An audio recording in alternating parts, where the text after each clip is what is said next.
The man who wiped Henry VIII's ass was the most powerful courtier in England. He was executed for sleeping with the Queen. The Queen was Anne Boleyn. And the thing that killed Anne Boleyn's daughter wasn't a disease. It was the most expensive face cream in Europe. Every History Channel tells you the Tudors were filthy. None of them tells you why that's more dangerous than the truth.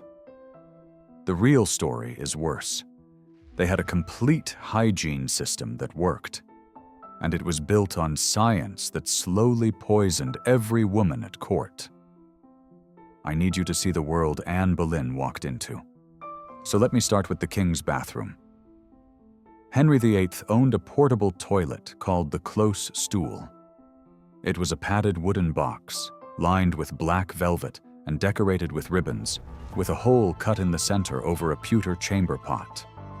A nobleman, not a servant, a knight, carried this toilet everywhere the king went.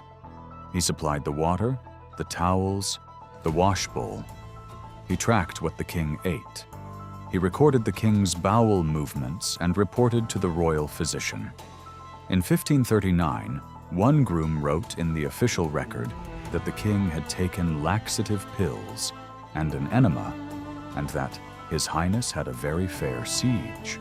That's a direct quote from an official government document about the king's bowel movement. The job was called Groom of the King's Close Stool. The historian David Starkey wrote that it carried more influence than any office of state. The groom controlled who entered the king's private rooms. He managed the royal private finances. He spent thousands of pounds a year on the king's personal expenses, clothes, jewels, gambling. And while Henry sat on his velvet commode, the groom talked to him about enemies, about policy, about who lived and who died. Henry VIII's second groom of the stool was Sir Henry Norris. Remember that name. It's going to come back in the worst possible way. But the king's toilet was just the top of the pyramid. Below the king, there were 600 courtiers packed into Hampton Court. Most didn't have private chambers. Servants relieved themselves in hallway corridors and against sizzling kitchen fireplaces. The palace management chalked crosses on the walls, hoping people wouldn't urinate on a religious symbol. It didn't work. So Henry built a communal toilet block by the Thames called the Great House of Easement. 28 seats, 2 floors, no walls between them. And when the court left after 4 weeks, the brick sewage chambers underneath were full to head height. Boys called gong scourers were sent in to clean them. That's the world Anne Boleyn entered.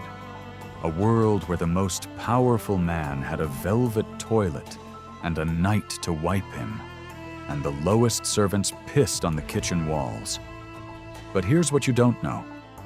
That world was cleaner than you think, and the clean parts were more dangerous than the dirty ones. Here's what everyone gets wrong. The myth is that Tudors didn't wash. The truth is stranger. Around 1515, the scholar Erasmus wrote a letter describing English floors. Clay covered with rushes, replaced so rarely that the bottom layer sat undisturbed for 20 years, harboring food scraps, spilled ale, dog and cat excrement. It sounds like a horror show, and Erasmus wasn't making it up. But in 2012, the historian Ruth Goodman, who has spent years physically living as a Tudor for BBC documentaries, did something no one had tried before. She stopped bathing entirely for 3 months. No shower, no bath, nothing. Instead, she followed the Tudor Hygiene regime. She changed her linen undergarments daily and rubbed her body down each evening with a coarse linen cloth. Nobody noticed, not her colleagues, not strangers on the street, not the film crew. Her skin, she wrote, was in better condition than usual. Then a colleague tried the opposite. He showered every day with modern soap and products, but wore the same linen shirt, unwashed for months. The smell, Goodman wrote, was overpowering, impossible to ignore. Read that again. The Tudor method, no water, just linen, produced less body odor than a modern daily shower without clean clothes. The absence of laundry, not the absence of bathing, is what actually makes humans stink. The Tudors weren't ignorant. They were working from a medical framework, the miasma theory, that said disease entered through open pores.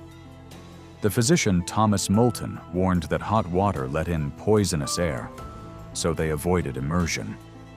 Instead, they built everything around linen. Imagine your morning routine. You stand naked in your chamber and rub your entire body with coarse linen cloth, first softly, then harder, until your skin swells and turns red. That's what Sir Thomas Eliot prescribed every morning. The linen was their shower, their soap, their first line of defense against disease. And it worked. Not for the reasons they thought. Linen doesn't draw out toxins, but because linen is naturally antibacterial and absorbent. It pulls sweat and oils from the skin. Changed daily, it keeps you functionally clean. The theory was wrong. The practice was right. That's the first inversion. They weren't dirty. They had a system that was more effective than you'd believe. The second inversion is darker, because the same medical theory that got linen right got something else catastrophically wrong. In 1522, a young woman arrived at this court who didn't belong there. Anne Boleyn had left England at roughly 12 years old. She spent 7 years at the French court, the epicenter of the European Renaissance. The poet Lancelot de Carles wrote that she became so polished you would have taken her for a Frenchwoman born. Then she walked back into a court where the king's bowel movements were state secrets, and boys crawled through sewage up to their necks. Anne wasn't conventionally beautiful by Tudor standards. Dark hair, olive skin, eyes described as black. The Venetian diarist Sanuto wrote she was not one of the handsomest women in the world. But she had something nobody at Henry's court had encountered. A razor intelligence, and the unbothered confidence of a woman educated by queens. Hold that image, because the woman who brought French sophistication to the English court was about to collide with the two things that made Tudor hygiene lethal: a plague nobody understood, and a face cream that was slowly eating women alive. The Sweat Summer, 1528. A disease called the sweating sickness hit England. It wasn't the plague, it was faster. The chronicler Edward Hall recorded it. Some killed within 3 hours, some within 2. People merry at dinner and dead at supper.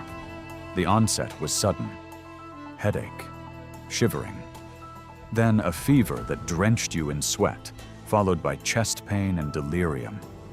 There was no rash, no pustule, the exterior calm, the interior on fire, as the physician Thomas Forstier described it. The mortality rate ran between 30 and 50%, and there was no treatment. The only medical advice was to go immediately to bed, stay perfectly still for 24 hours, and hope. Henry VIII, pathologically terrified of illness, fled London. He moved from palace to palace, trying to outrun the infection. Anne retreated to her family home at Hever Castle, and there she caught the sweat. Henry sent a love letter. He also sent a doctor, his second best doctor, Dr. William Butts, the woman he was dismantling the Catholic Church to marry, the woman for whom he would break with Rome, execute Thomas More, reshape the entire religious architecture of Europe. And when she's dying of a disease that kills in hours, he doesn't come himself. He doesn't send his best physician. He sends the backup. Anne survived. She was one of the lucky ones. Her brother-in-law, William Carey, didn't make it. Thomas Cromwell's wife and daughters didn't make it. The French ambassador, Jean du Bellay, reported 2,000 dead in London by the end of June. The sweating sickness came 5 times between 1485 and 1551, then vanished from the earth forever. We still don't know what it was. Modern researchers suspect a hantavirus. But nobody's sure. 9 days. That's roughly how long it took Anne to ride out the sweat at Havre, the acute phase lasting 24 brutal hours, the recovery stretching over a week of total exhaustion. 9 days between a woman who changed England and a corpse in the Kent countryside. And the thing that would actually destroy her was already in the room, wearing velvet, carrying a towel. May 1536, 8 years after the sweat. Sir Henry Norris, the groom of the King's Close Stool, the man who attended Henry in his most private moments, who dressed and undressed the king, who heard his secrets on the commode, who controlled the royal purse and the royal chambers, was arrested. The charge, adultery with Queen Anne Boleyn. Think about what that means. The man whose job description was touching the king's body, handling his waist, monitoring his health, seeing him naked, was accused of touching the king's wife. In the Tudor court, proximity to the royal body was the currency of power. The groom's intimacy with the king was what made him indispensable. Now that same intimacy was reframed as the proof of his betrayal. Norris was offered a deal. Confess, implicate the queen, and he might be spared. He refused. He was executed on May 17, 1536. Anne Boleyn was beheaded 2 days later. The man who wiped the king's backside and the woman who'd survived a plague that killed in hours, both dead. Not because of disease, not because of dirt, because in the Tudor court, the body wasn't private, it was the state, and anyone who got too close to it was gambling with their neck. Most channels stop here. This is where the story usually ends. Anne's execution, the politics, the drama. But there's a part of this story that almost nobody tells. And it's worse than everything you've just heard. After Anne's death, Henry married 4 more times. He died in 1547. His son Edward lasted 6 years on the throne. His daughter Mary lasted 5. And then Elizabeth took the crown. Anne Boleyn's daughter. Elizabeth inherited her mother's dark eyes and her father's understanding that a monarch's body is a political instrument. In 1562, 3 years into her reign, she contracted smallpox. She survived. But the disease carved scars across her face.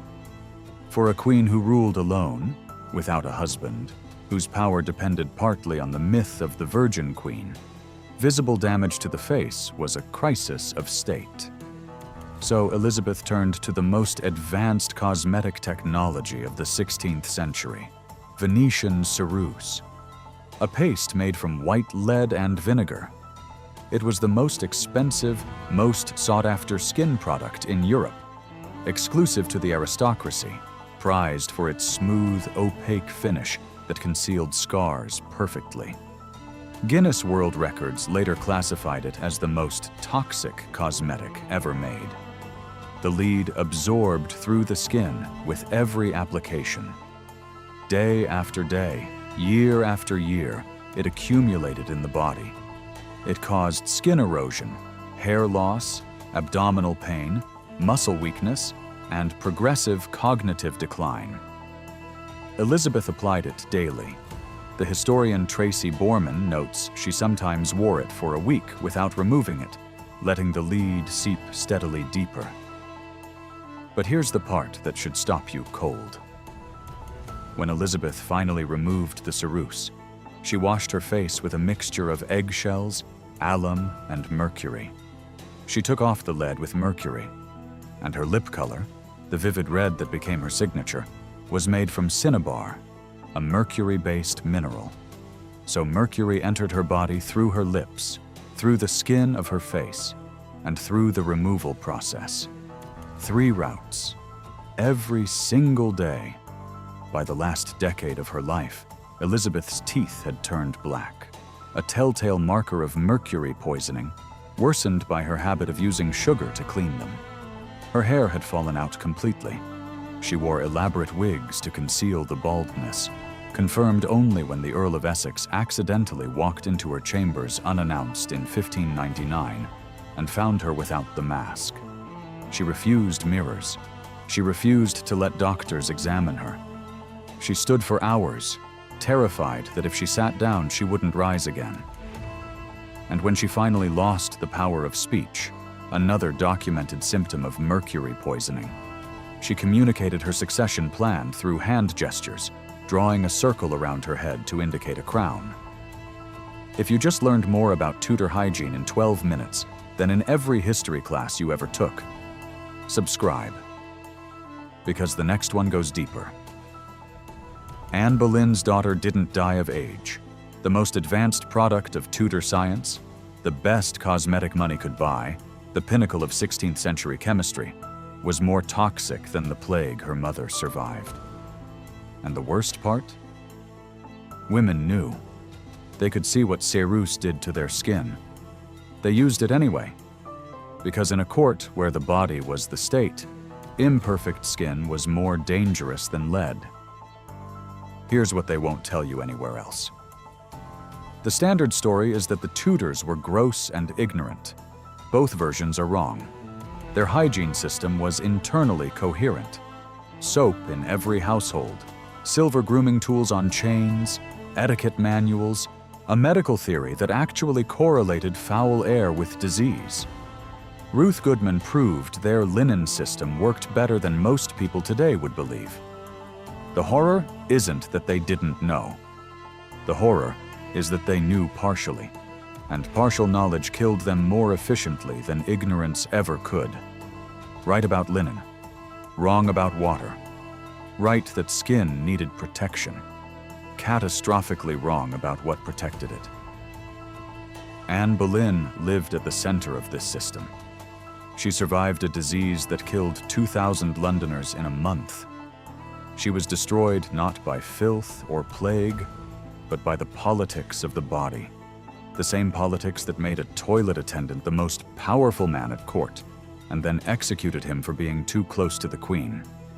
Her daughter inherited everything: the throne, the vanity, the lead, the mercury. Elizabeth painted her face white every morning, not because she was foolish, but because she understood, better than anyone alive, that a queen's skin was not her own. It belonged to England, and England demanded perfection, even when perfection was poison. Anne was killed for the crime of proximity. Elizabeth was killed by the demands of visibility. The groom who wiped the king died because intimacy and treason were the same word. Like this, if you'll never look at a history documentary the same way again. A historian stopped bathing for 3 months and nobody noticed. A queen painted her face with lead for 40 years, and it ate her alive. A knight wiped the king's backside every morning and was executed for touching the wrong body. The Tudors weren't filthy. They weren't ignorant. They had a system. The system worked. It just worked on rules that killed you in ways you couldn't see until it was too late. Some things you put on to survive, and some things you can never take off.